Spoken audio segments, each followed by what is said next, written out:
So in more stupidity news, Canada's firearm ban is sparking outrage and controversy. In a move that has sparked widespread outrage across Canada, the government announced the immediate ban of 324 new models of firearms, labeling them as assault-style weapons. These semi-automatic firearms are now prohibited from use or sale throughout the country. This latest ban adds to an ever-growing list of over 1,500 firearms already restricted by Prime Minister Justin Trudeau's government since 2020.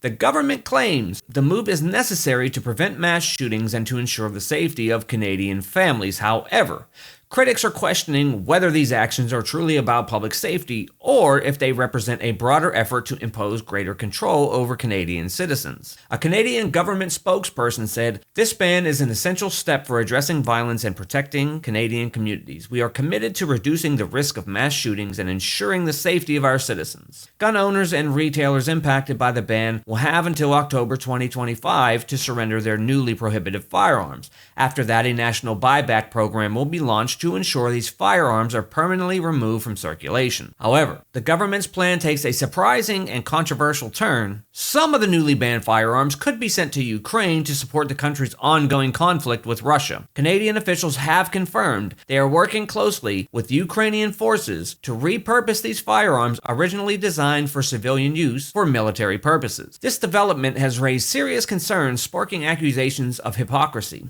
Critics are questioning why these firearms are deemed too dangerous for Canadian civilians, are now being considered for use in a foreign war zone. Many are also questioning the logic of stripping Canadian citizens of their right to self-defense while simultaneously arming a foreign nation in conflict. Public reaction has been swift and intense. Opponents of the ban argue that it represents a severe infringement on citizens' rights.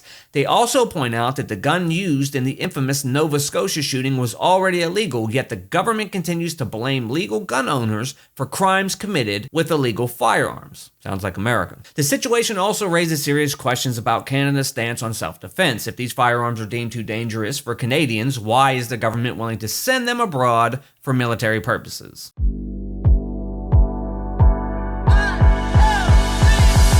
Next on our list, in a developing story at the intersection of free speech and the Second Amendment, Smith & Wesson, one of the oldest and most recognized firearm manufacturers in the world, is facing backlash after having its Facebook account suspended indefinitely. Smith & Wesson received a "We suspend your page" notification from Facebook earlier this week, leading to outrage from the Second Amendment community. The company, despite its efforts to comply with Facebook's ever-changing community guidelines, saw its account removed without warning or clear explanation. A Smith & Wesson spokesperson said, "The suspension of our account on Facebook is about more than just our company. This is part of a broader attack on free speech and the right to bear arms. We believe this issue affects all Americans, not just gun owners. It's about the right to express our views and share our culture without fear of censorship." In response to this, Smith & Wesson voiced its support for free speech on Elon Musk's platform X, formerly known as Twitter.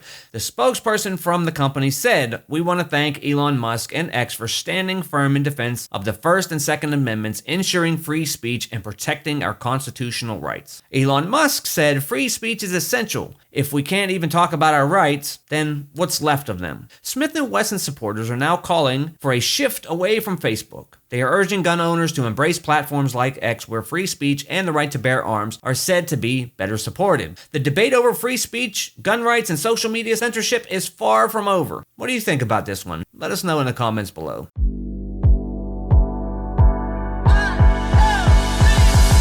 Now, lastly on our list, we have an oldie but a goodie. Speaking of suppressing free speech and locking up old people for posting memes on Facebook, Metropolitan Police Commissioner Sir Mark Rowley issued a stark warning. Not only will they target British citizens for their online commentary, but they are also threatening to extradite and jail U.S. citizens as well for online posts allegedly fueling the unrest. You are going to jail!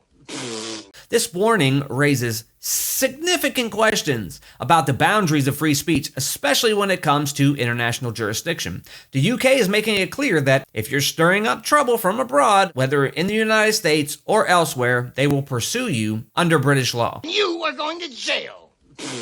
And they're not just targeting individuals for spreading information about the riots, but also for posts that could be seen as inciting racial hatred or violence. So what does this mean for the future of social media? This approach could be treading in dangerous waters for how governments might enforce domestic laws beyond their borders, potentially clashing with global platforms' commitment to free expression. The UK's laws on speech and incitement are certainly different from those in the US, but this new level of global enforcement of domestic laws could have far-reaching implications. The arrest of several UK citizens for similar actions, including posting memes on Facebook, shows the length that the UK government is willing to go to arrest its citizens. What do you think? Is there a possibility of the US citizens facing legal consequences for their online posts, potentially even being extradited to the UK? It's clear this is about more than just curbing harmful speech within national borders. It's about controlling speech on a global scale. The line between incitement and free speech seems to be blurred, and we may be witnessing the beginning of a new phase in policing of online content. So with that being said, I dare you. Make me your arrest that sets the tone.